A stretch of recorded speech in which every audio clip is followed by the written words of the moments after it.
Bom, conselheiros, dando continuidade à nossa sessão da parte da tarde do dia 9 de novembro, da primeira turma da Câmara Superior de Recursos Fiscais, vamos passar para o item 9 da pauta, de relatoria do conselheiro Caio, recorrente Jabil do Brasil, indústria eletroeletrônica, interessada a Fazenda Nacional, temos acompanhamento. Janaína, o patrono se encontra presente? Sim, presidente. Tá, então pode chamá-lo, por favor. Ok, irei convocá-lo.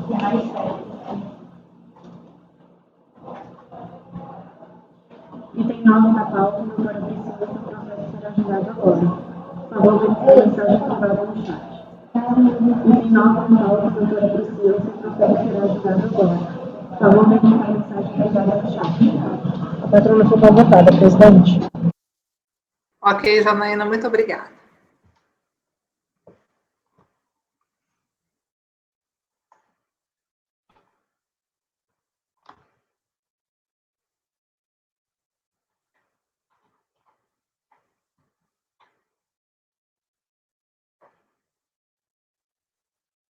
O contribuinte é o Jabil, correto? Isso.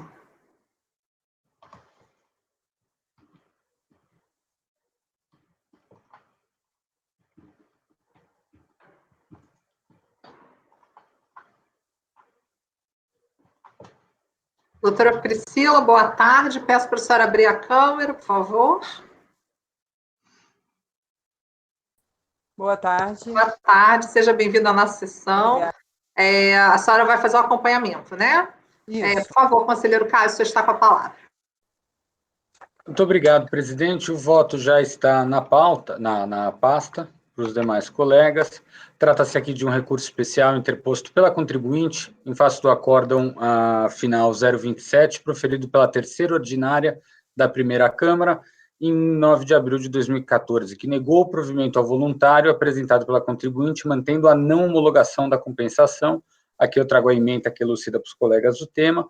Em resumo, o objeto da lide Perdecompte, referente à compensação de diversos débitos com crédito oriundo de recolhimento indevido de estimativa de RPJ, referente ao mês de novembro de 2003. Inicialmente, a unidade local rejeitou o pleito da contribuinte, entendendo que o eventual indébito de estimativa não poderia formar crédito antes do final do ano.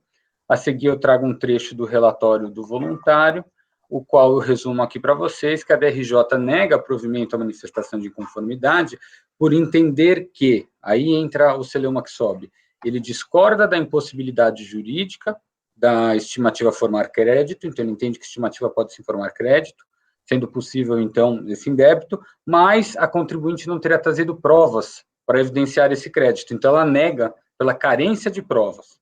Inconformada, a recorrente traz apelo ao CARF, em suma alegando que houve inovação da decisão da primeira instância julgadora em desfavor da sua pretensão, bem como demonstrando a procedência do seu pleito. Contudo, conforme mencionado, entendeu a turma COC que não houve nenhum vício e também acrescenta que as provas são insuficientes para a demonstração da efetiva existência do crédito.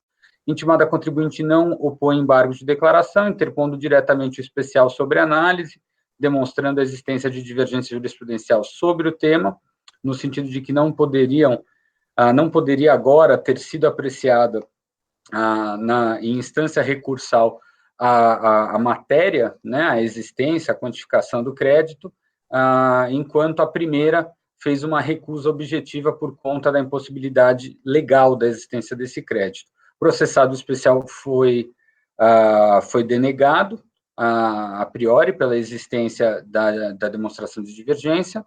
Cientificada, a contribuinte apresentou pedido de julgamento de recurso especial, que acabou sendo processado como agravo, aqui pelo princípio da fungibilidade, que, por sua vez, acabou sendo acatado e provido, entendendo, então, pelo despacho de admissibilidade de agravo, pela presença dos pressupostos de prosseguimento do especial. Intimada, a Procuradoria não apresentou contrarrazões. Em seguida, foi sorteado, presidente. Posso passar o mérito? Obrigado. Em relação à admissibilidade, reitera-se a tempestividade do especial da contribuinte, conforme atestado anteriormente no despacho de admissibilidade e no despacho de admissibilidade de agravo. Considerando a data de sua interposição, ele é processado pela portaria 343 do 15. Conforme relatado, a Fazenda Nacional, mesmo intimada, não apresentou suas contrarrazões, e considerando tal silêncio e fazendo uma simples análise dos dois paradigmas, 1803-703 e 1802-226, eu concordo, né, endosso a existência da divergência jurisprudencial e a similitude fática necessária para o manejo do especial, motivo pelo qual eu conheço do recurso especial da contribuinte. Em relação ao mérito, uma vez conhecido, passa-se a apreciação da matéria, qual seja a necessidade de restituir os autos à origem, quando afastado o óbice objetivo, é necessário a análise do aspecto quantitativo do indébito. Como já relatado, a origem da presente contenda é a não homologação da compensação pretendida pela recorrente, pela rejeição inicialmente objetiva da possibilidade legal da formação de crédito por estimativa, por indébito de estimativa, no caso, IRPJ de novembro do 03. Então, confira-se aqui o fundamento do despacho decisório, bastante manual, um despacho decisório, fundamento corrido, que ele fundamenta exatamente na impossibilidade jurídica desse adiantamento formal crédito. Na sequência, a contribuinte se insurge contra tal denegação, defendendo a possibilidade da formação do crédito, estimativa logo após seu pagamento, e, contudo, ainda que a DRJ competente tenha acatado tal argumento, afastando o singular motivo para a negativa do seu direito creditório, analisando prontamente a documentação juntada, entendeu-se que mesmo assim não poderia ser homologada a compensação em face da carência de provas, invocando inclusive o artigo 15 do 7235. Então, aqui eu ponho um trecho do acórdão da DRJ, que ela fala: ocorre que anteriormente a IN 460, na vigência da 210, realmente não tinha o reconhecimento da possibilidade da formação de estimativa, e isso foi superado. Depois, entretanto, em que se pese a possibilidade de restituição de estimativa, momento algum a empresa procura demonstrar o real valor da estimativa do mês, motivo pelo qual não tem provas e assim rejeita. Desse motivo veio a contribuinte ao CARF no seu especial, mas focado exatamente na nulidade pela inovação dessa decisão da DRJ. Então, como a gente vê no trecho que eu ponho aqui do acórdão recorrido, também foi rejeitado. Afirma no acórdão recorrido que a recorrente se equivoca na abordagem do princípio da verdade material, confunde com o instituto do ônus da prova. Se a pretensão em jogo é da contribuinte, é dela o ônus provante, então entendeu que não houve, a DRJ agiu corretamente de afastar o óbice, mas não dar o crédito pela carência de provas, e entende que era obrigatoriedade da contribuinte ter feito essa prova desde o início, independentemente do motivo da denegação. E exatamente sobre tal entendimento que se revelou a divergência, vez que nos acórdãos paradigmas, quando se afastou a equivocada impossibilidade de formação do crédito por tais indébitos, que antes isoladamente motivou a denegação da homologação da compensação, imediatamente determinou uma nova análise pela unidade local, recomeçando o contencioso.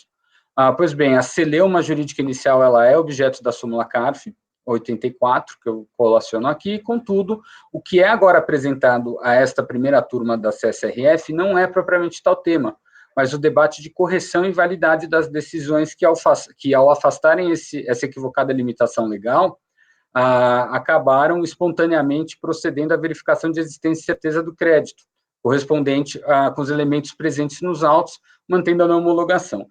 Como se observa, o único exclusivo motivo para negar a homologação pretendida foi o suposto óbice legal para a existência de seu crédito. Nada se aventou na oportunidade do despacho decisório sobre os elementos materiais ou quantitativos do crédito. Naturalmente, assim, a manifestação de conformidade se insurgiu contra esse teor singular de denegação, que é jurídico. Na medida em que a DRJ afasta tal motivo exclusivo de denegação, mas impõe espontaneamente, em sede de julgamento, outro motivo a contribuinte, inclusive alegando insuficiência de provas, não há dúvida, na opinião desse conselheiro, claro, que existe aqui inovação indevida e o extrapolamento do limite estabelecido da lide, que lhe fora confiada para resolver. Data máxima vênia, sendo o motivo da rejeição da Perdecomp em despacho decisório apenas a impossibilidade jurídica do crédito, naturalmente a manifestação de conformidade, quando elaborada, voltou-se a combater tal argumento.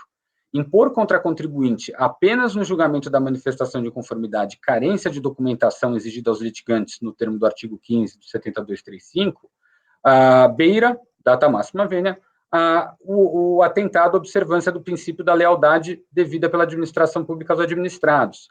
E, em sede de julgamento de recurso voluntário, rejeitar tal apontamento de inovação e modificação indevida, apenas analisando aspectos materiais e quantitativos do crédito pretendido, verificação essa inaugurada pela própria DRJ, perpetua e repete tal falha jurisdicional da decisão de primeira instância, furtando e suprimindo o devido e rígido debate de procedência da compensação manejada, direta e juntamente à Receita Federal. Entende esse conselheiro que, observando o conteúdo axiológico da norma inserida no parágrafo 3º do artigo 59 do Decreto 7235, o retorno à unidade local para análise da materialidade do crédito após a superação do óbice objetivo, baseado em vedação legal, ele só pode ocorrer quando for para reconhecer a procedência integral da pretensão do contribuinte. Assim, em todas as oportunidades em que tal matéria foi enfrentada em relatoria desse conselheiro, assim também foi entendido. Então, basicamente, o meu entendimento pode sim ser superada essa questão de não mandar voltar para a unidade local, mas só se for para dar provimento para o contribuinte. Senão, você vai estar exatamente fazendo o que aconteceu aqui, que é suprimir a construção do efetivo fundamento de denegação, que naturalmente, do outro lado, vai abrir margem a um determinado contraditório e uma determinada modalidade de defesa. Então, mostro que eu já votei anteriormente assim. Desse modo, inclusive, diante de notório alinhamento de entendimento com as decisões e providências adotadas nos acórdãos paradigmas, deve ser reformado o acórdão recorrido para se reconhecer vício de inovação no acórdão DRJ 01-19726-3, proferido pela terceira turma de Belo Horizonte, devendo os autos retornarem à unidade local que jurisdiciona a contribuinte para prolatação de novo despacho decisório. Diante do exposto, voto por conhecer do recurso especial para dar-lhe provimento com retorno para a DRJ. O pedido do contribuinte é exatamente de retorno. O contribuinte não pede homologação. Então, eu entendo aqui que é o conhecimento integral, provimento integral com retorno para a delegacia. Muito obrigado. DRJ ou DRF? Porque DRF, okay. Eu acho que eu fui oscilando. Deixa eu fazer um complemento aqui, que houve vista para a conselheira dele desse processo, convertido em coletiva, né? E o senhor está confirmando o seu resultado de julgamento na última sessão, né? Que é conhecer e dar provimento parcial, e não houve votação dos demais conselheiros, só complementando, então passo a palavra à conselheira Edeli.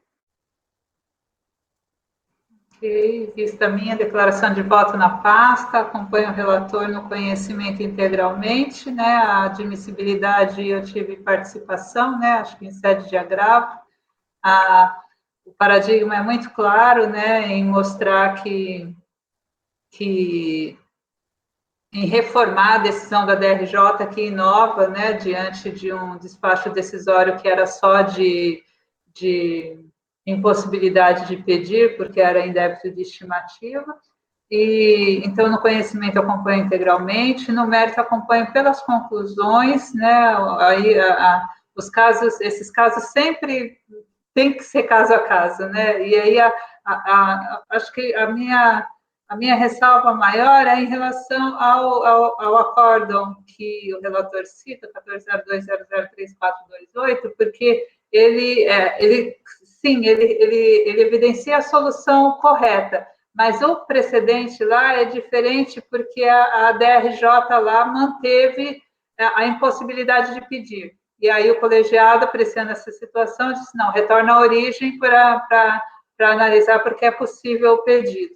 Mas esse caso aqui, o que acontece é que a DRJ, quando o contribuinte ele se insurge contra a impossibilidade de pedir, pede que retorne para analisar como estimativa desde a manifestação de conformidade, ele pede o retorno à DRF de origem, ele não traz prova do indébito de estimativa, porque ele só está discutindo a impossibilidade de pedir, e a DRJ, quando ela analisa essa alegação, ela diz, não, mas ele já usou a estimativa no saldo negativo, ela simplesmente consigna essa alegação sem nem fazer demonstração de que o contribuinte assim procedeu, e o paradigma, ele também é bem ilustrativo em relação a isso, porque ele demonstra que, ainda que ele tenha apropriado no saldo negativo, é preciso que ele tenha usado o saldo negativo em compensação, né? Então, é preciso toda essa construção para você dizer que ele não podia usar o indébito de estimativa. Então, só com essas ressalvas, mais especificamente em relação a essa circunstância específica do 14.023.428, que realmente não altera nada a conclusão do julgado, eu acompanho, é que eu não adentro a essa questão do 59 parágrafo 3º, porque eu também tenho algumas restrições quanto ao seu uso em sede de recurso voluntário, também por isso. Então, eu dou provimento, acompanho o relator pelas conclusões e dou provimento para determinar o retorno dos autos à unidade local, como pleiteado pelo contribuinte em recurso especial. Por isso, é provimento integral. Ok. Conselheira Lívia, como vota? Nos debates, na sessão passada, eu tinha adiantado, tinha dúvida, né, quanto ao conhecimento, li melhor o despacho de agravo, acho que ficou bem claro com a leitura do despacho de agravo, então não tenho ressalvas quanto ao conhecimento. Só para fazer essa observação que na sessão passada tinha feito a vista também desse caso por isso. No mérito, com o relator integralmente, tenho exatamente o mesmo posicionamento. Ok, conselheira Viviane. Presidente, acompanho o relator no conhecimento e quanto ao mérito pelas conclusões da conselheira Adeli. Ok. Conselheira Amélia, como vota? Acompanho o relator integralmente também. Conselheiro Fernando, como vota? Presidente, eu também acompanho o relator quanto ao conhecimento, no mérito pelas conclusões, também tem uma certa resistência a alguns pontos, em especial essa questão da alteração do critério jurídico. Eu acho que no pedido de decomp isso tem que ser um pouquinho, na minha opinião, enxergado um pouco diferente, né? Desde que se oportunize ao contribuinte esse debate, poderia, por exemplo, ter sido feita uma diligência ali, depois ter adentrado ao mérito e nem por isso seria alterado o critério, né?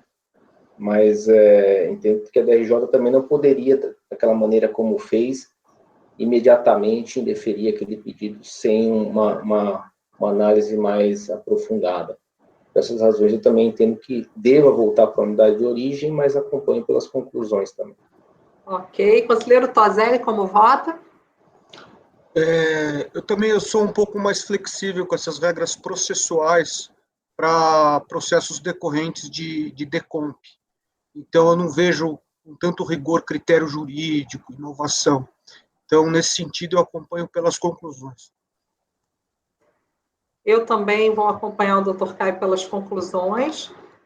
A conclusão vencedora, então, ficou na declaração de voto consignada pela conselheira Adeli. Eu só estou com uma dúvida com relação a esse retorno.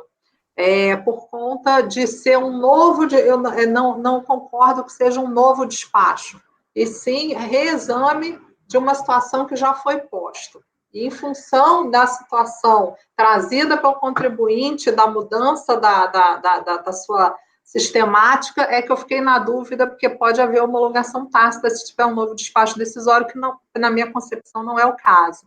Conselheiro Fernando, pode falar. A gente costumava usar no colegiado, lá na 1301, e uma época na 1402, proferir um despacho decisório complementar. A gente usava essa expressão só para avançar no mérito. Mas esse não seria o caso. Se a gente mandar de volta sem falar nada, pode acontecer essa situação de haver um despacho decisório novo, e aí ter a questão da homologação tácita em cima disso. Pode falar, conselheiro Caio. Ok, eu ponho complementar. Tá. Ok, então, pelas conclusões, então ficou conhecido por unanimidade, dado provimento parcial por unanimidade pelas conclusões. Adeli, Viviane, Fernando, Toselli e eu.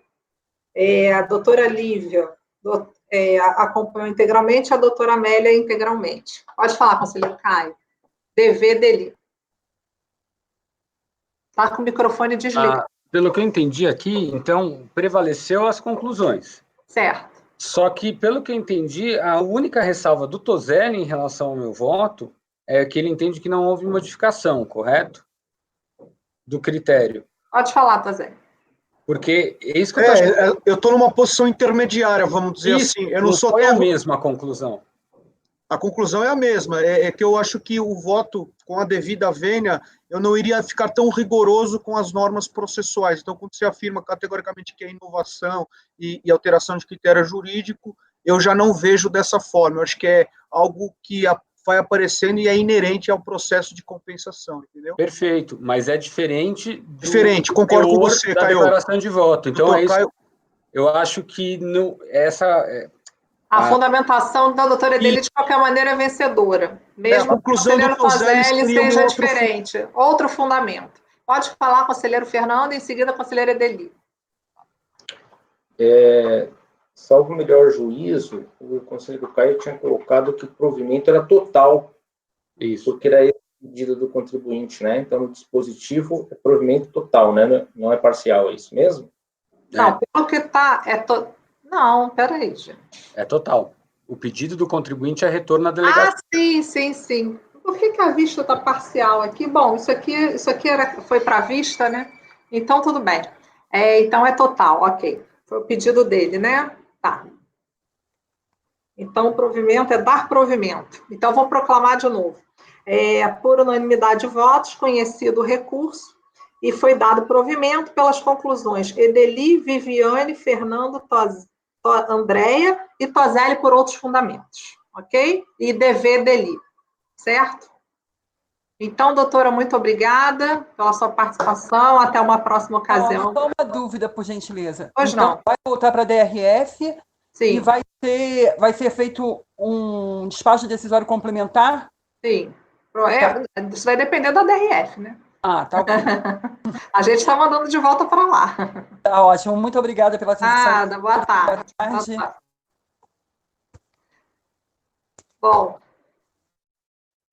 dando continuidade, agora a gente volta para a pauta normal, porque já acabou a nossa fase de sustentação oral e acompanhamento.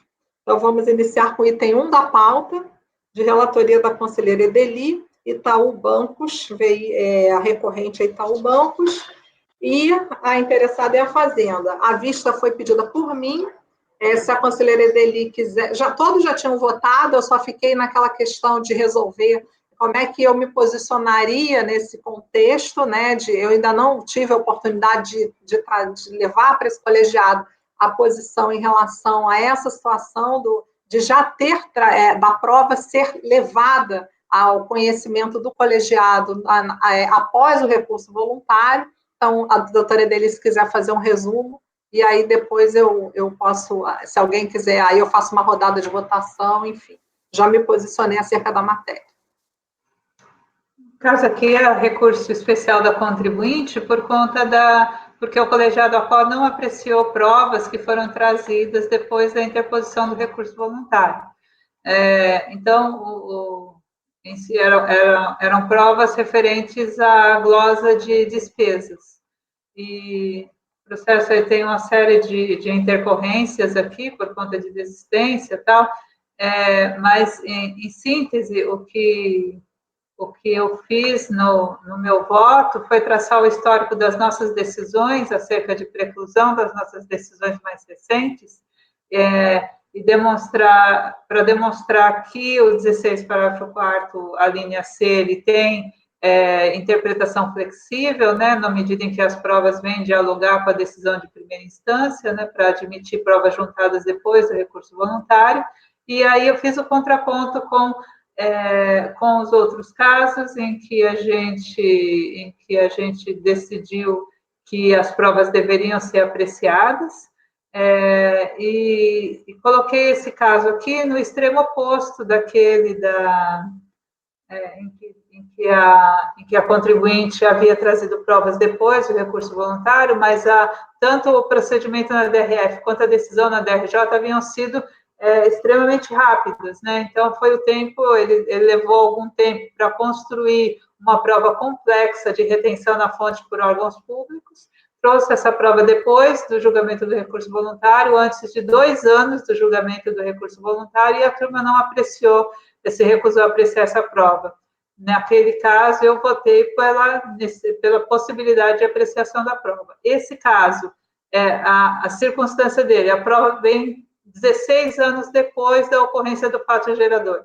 um documento de comprovação de despesa vem 16 anos depois da ocorrência do fato gerador, e são provas que que foram exigidas da contribuinte, e lhe dada a oportunidade de produzir essas provas em diligência pela autoridade de primeira instância, né, durante o largo tempo que o processo ficou no contencioso administrativo, e ele vem trazer com todo esse retardo, trouxe bem depois do recurso voluntário, trouxe antes do julgamento do recurso voluntário, mas entendo que nesse caso aqui, sim, considerando todas as oportunidades que foram dadas para a contribuinte, né, esse retardo aqui de trazer o documento que deveria ser da sua escrituração, né, referente a fatos geradores de 15 anos atrás, seria uma atitude procrastinatória que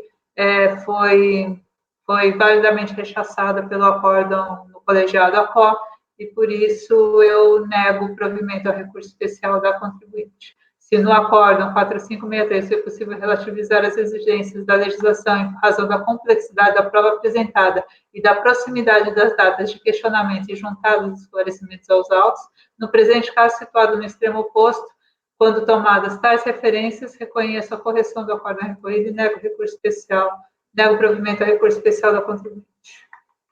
Ok. Conselheira Lívia vai manter seu voto? Sim, mantém. Conselheira Viviane vai manter seu voto pelas conclusões? Eu acompanho pelas conclusões, presidente. Critérios um pouco diferentes, nesse caso eu acompanho. Ok. Conselheira Amélia vai acompanhar a conselheira Edeli? Acompanho também. Manteve seu voto. Conselheiro Fernando? Manteve seu voto. Mantenho o voto. Tá?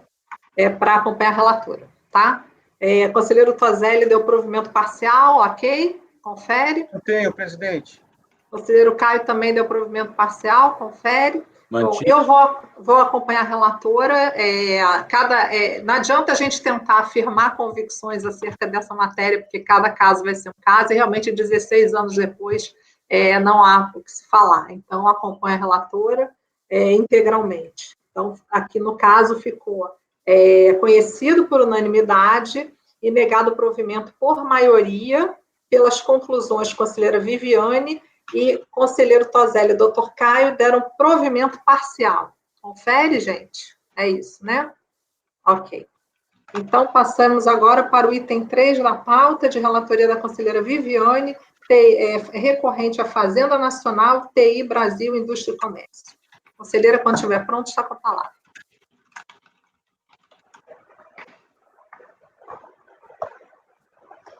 Que traz, então, do recurso de divergência, depois pela Fazenda, a Procuradoria, que a ementa do acordo recorrido, trata a questão de erro de fato no preenchimento de PJ e CTF, declarações retificadoras, comprovação, crédito reconhecido. Então, foi dado provimento por unanimidade de votos para homologar as compensações pleiteadas até o limite, reconhecido nos bojos dos autos e tal. Então, desse processo aqui que se trata, o contribuinte transmitiu o PERDECOMP, requerindo compensação de crédito, de recolhimento indevido, de estimativa de contribuição social, valor tal, uma série de débitos de contribuições, imposto de renda retidos na fonte, referentes a outros períodos. Então, a compensação não foi homologada pela DRF, consignado em despacho decisório, que o DARF discriminado foi identificado, mas o respectivo pagamento já havia sido integralmente utilizado para quitar débitos do contribuinte, não restando crédito disponível para a compensação dos débitos informados no PERDECOMP. Ele apresentou manifestação de conformidade, argumentando que percebeu que havia apurado incorretamente base de cálculos mensais, a RPJ de contribuição social, retificou a de PJ, requerendo compensações relativas aos recolhimentos estimativos feitos indevidamente, a maior, e entre as compensações pleiteadas estava essa que originou os presentes autos. A DRJ considerou a manifestação de conformidade totalmente imprecedente, manteve a não homologação, um recurso voluntário. Então, ao apresentado ao CARF, foi dado provimento, como já referido. A PGFN traz o recurso especial, a Câmara Superior defende a existência de divergência em relação à matéria de preclusão pela impossibilidade de inovação do pedido de compensação, com apresentação tardia de provas, vários paradigmas, e impossibilidade de reconhecimento do crédito sem correspondente retificação da CTF, trazendo outros paradigmas. A admissibilidade então, do recurso especial da Fazenda foi dado segmento parcial, apenas em relação à segunda matéria, e apenas em relação ao primeiro paradigma, que é esse acórdão 1302.00.1571. trago a ementa dele aqui transcrita. Né? Considera que, enquanto não retificado do CTF, débito ali espontaneamente confessado é devido, logo o valor utilizado para quitá-lo não se constitui formalmente em débito, sem que a recorrente promova a prévia retificação da declaração. No tocante a essa matéria, ela aponta, então, que o acordo recorrido admitir o reconhecimento do direito creditório com base de PJ retificadora, mesmo que em conflito com as informações constantes da CTF. Então, entrou em divergência com os acórdãos que concedem à CTF o efeito de confissão de dívida, exigindo para o reconhecimento da existência do crédito a retificação dessa declaração. Alegando quanto ao mérito que as formalidades existentes no pedido de compensação são definidas para dar segurança, transparência ao procedimento. O CTN, no artigo 156, prevê a compensação conforme distinção. O artigo 170 também traz as condições, garantias que podem ocorrer compensação. E traz aqui uma série de argumentos em relação à questão da compensação. Então, no âmbito tributário, editada de acordo com a Lei 9.430, a IN 2197, as frações posteriores, a IN 460, 2004, vigente à época da transmissão do PERDECOMP. Então, o procedimento de compensação é efetuado por conta e risco, também em relação do contribuinte, que responde pela exatidão dos valores informados. E, nesses termos da legislação, então, a demonstração da existência do direito líquido deve ser feita desde o momento da apresentação do PERDECOMP, nesse sentido, o artigo 74 da 9.430, o artigo 170 do CTN, e é importante, então, a análise da liquidez e certeza dos créditos, que não é competência do CAF, mas da DRF. No caso em discussão, somente após ter somado ciência do espaço decisório, o contribuinte alegou recurso voluntário, motivos pelos quais a DPJ retificadora teria validade probatória, pois teria sido fundamento para lançamento de ofício pela própria Receita. Então, o órgão julgador ACO violou a legislação de regência do processo administrativo, terá acolhido os documentos trazidos pelo contribuinte somente em sede recursal, sem que tenha sido demonstrado, nos termos do artigo 16 do decreto 7235, a impossibilidade de sua apresentação com a impugnação. Então, aqui traz os argumentos em relação ao artigo 16 do decreto 7235. Então, ao final, requer o recurso especial seja conhecido, provido, cientificado do reconhecimento apenas parcial. Ela declarou ciente, não apresentou agravo, intimado a tomar ciência do acordo do recurso do segmento, o contribuinte apresentou contra-razões, alegando que o recurso da Fazenda não poderia ser conhecido, que os fatos abordados no acórdão ao qual foi dado seguimento paradigmático 302.00.571 são diferentes dos examinados no presente caso. Então, as diferenças fáticas impedem o conhecimento do recurso, no sentido de que o acordo paradigma fala em retificação de PJ, desacompanhado de documentos que demonstram a ocorrência de erro de fato. No caso dos presentes autos, o contribuinte apresentou a documentação comprobatória do seu pleito, também conforme o reconhecido no próprio despacho de admissibilidade, a parte que desqualificou o outro acórdão apresentado como paradigma, aqui no recorrido admitiu-se as provas apresentadas após a impugnação deveriam ser admitidas sem serem sido ratificadas pela própria fiscalização. No presente caso, o contribuinte estava proibido de retificar de CTF, enquanto não existe qualquer menção no acordo paradigma de que a DPJ retificadora do sujeito passivo tenha sido objeto de fiscalização pela Receita. Então, a PGFN pretende principalmente rediscutir a análise probatória no caso. Foi apurado, então, o valor zero recolhido de estimativa mensal, no presente caso, no referido período foi recolhido o valor em DARF, demonstrado isso na DPJ retificadora, validado pela fiscalização e comprovado pela documentação contábil. Então, traz aqui sustentando a correção do acordo recorrido, no mérito. Pedindo, então, que seja mantida a decisão. Aqui, quanto ao voto, presidente, o recurso da Fazenda, então, foi parcialmente admitido em relação ao primeiro paradigma, na segunda matéria. O contribuinte questiona essa admissibilidade. Então, eu trago aqui a análise. Que, se o recurso voluntário nas contrarrazões opostas ao recurso especial, o contribuinte relata que transmitiu várias decontos por meio das quais pleiteou a compensação de pagamentos a maior de estimativas mensais de contribuição social, realizadas em 2004. Presentes autos de final 2009-02, discute a não homologação da compensação relativa a crédito originário de pagamento feito em agosto. Além destes, existem outros processos em que foram debatidas as compensações de créditos relacionados a pagamentos feitos em fevereiro de 2004, processo final 2009-61, abril de 2004, processo final 2009-13, julho de 2004, processo final 2009-71, e entre outros, etc. Então, o curso de tais processos administrativos foi praticamente igual, houve a não homologação da compensação pela DRF São José dos Campos, impugnação julgada improcedente pela DRJ Salvador, provimento de recurso voluntário pela segunda turma ordinária da 4ª Câmara da primeira sessão do CAF, mesmo relator, mesma sessão de julgamento, deposição de recurso especial pela Fazenda Nacional com segmento parcial apenas dessa matéria, impossibilidade de reconhecimento do crédito sem a correspondente retificação do STF. E, no caso, os recursos especiais interpostos pela Fazenda Nacional em alguns desses processos já foram julgados por essa turma da Câmara Superior. Recurso apresentado nos autos do processo de final de 2009 e 13 foi apreciado como paradigma de lotes repetitivos, em sessão realizada em abril de 2018, tendo sido proferido o acórdão final 3.550, de relatoria do ilustre conselheiro Luiz Flávio Neto, na unanimidade de votos pelo não conhecimento do recurso fazendário. Naquela ocasião, o julgamento dos recursos especiais apresentados nos autos do processo abaixo, então, seguiu a sistemática de recursos repetitivos, prevista no artigo 47 do Regimento Interno do CARF, aplicando-se o decidido no julgamento do processo de final de 2009 e 13. Então, eu trago aqui a relação dos acordos que foram julgados naquela data, final 3551, 3552, 3553, 3554, em relação a 4 processos. Então, como existe total identidade entre os processos recorridos, os acordos recorridos dos presentes autos naquele processo, bem como entre os acordos, os recursos especiais apresentados pela Fazenda Nacional, são as mesmas matérias recorridas, os mesmos acordos paradigmas, os mesmos argumentos, acato o voto que conduziu àquela decisão, reproduzindo abaixo. Então, aqui trago a decisão no acórdão que foi paradigmático, naquele caso, no lote, né, final 3.550. Aqui a demonstração de divergência que a recorrente apresentou os acordos paradigmas 302.1571. O despacho de universidade já reconheceu que o 301.1857 não seria hábil. E em relação ao acordo admitido 302.1571, o contribuinte traz aquela argumentação, então, de não haver divergência. Então, pela análise feita no caso, o acordo trata de um caso que o contribuinte retificou de PJ para evidenciar débito tributário menor que o anteriormente declarado e, assim, a existência de créditos tributários sem que a correspondente DCTF tenha sido também retificada.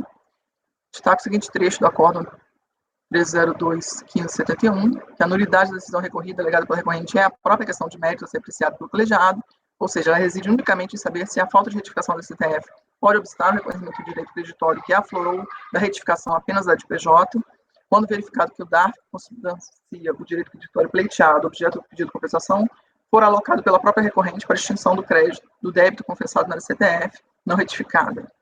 Contudo, compreende-se existir razão à recorrida, com sustenta eventual substancial diferença entre o acordo recorrido e o acordo 302.1571, tornando inábil para demonstrar a divergência. A maior parcela do recurso especial interposto que não foi admitida por despacho, volta-se precisamente contra a análise de provas do crédito tributário pela turma ACOR, juntado aos autos após a decisão de primeira instância.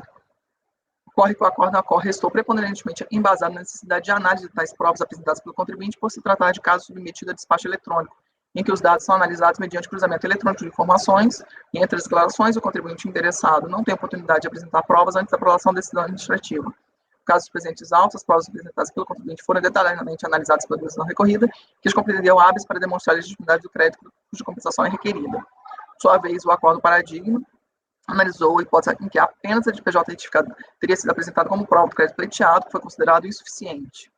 Ele traz aqui a transcrição daquele voto paradigma. Então, considerou que cabe ao interessado o ônus de provar o erro que fundada a modificação, a simples retificação da de PJ, desempenhada de retificação do CNPJ do CTF, que constitui comissão de dívida, e desacompanhada de documentos que demonstram a ocorrência de erro de fato, não tem o condão de comprovar as alegações veiculadas em sede de manifestação de conformidade.